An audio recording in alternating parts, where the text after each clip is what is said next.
കോഹിനൂർ രത്നം ലോകത്തിലെ ഏറ്റവും പ്രശസ്തവും വലുതുമായ വജ്രങ്ങളിൽ ഒന്നാണ്. ഇതിന് ഏകദേശം 105.6 കാരറ്റ് ഭാരമുണ്ട്.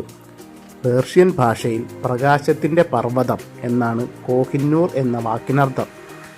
ഈ രത്നത്തിന് നീണ്ടതും രസകരവുമായ ചരിത്രമുണ്ട്. ഇന്ത്യയിലെ ആന്ധ്രാപ്രദേശിലെ കൊല്ലൂർ ഖനിയിൽ നിന്നാണ് ഇത് കണ്ടെത്തിയത്.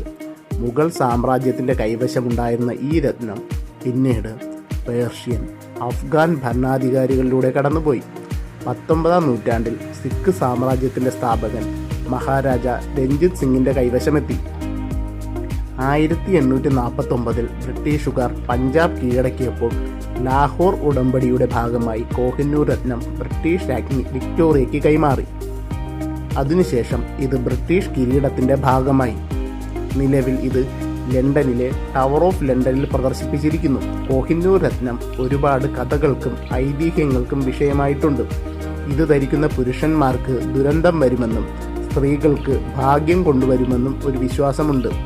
ഇന്ത്യ, പാകിസ്ഥാൻ, അഫ്ഗാനിസ്ഥാൻ തുടങ്ങിയ രാജ്യങ്ങൾ ഈ രത്നത്തിൻ്റെ ഉടമസ്ഥാവകാശം ഉന്നയിച്ചിട്ടുണ്ടെങ്കിലും ബ്രിട്ടൻ അത് തിരികെ നൽകാൻ വിസമ്മതിച്ചിട്ടുണ്ട്.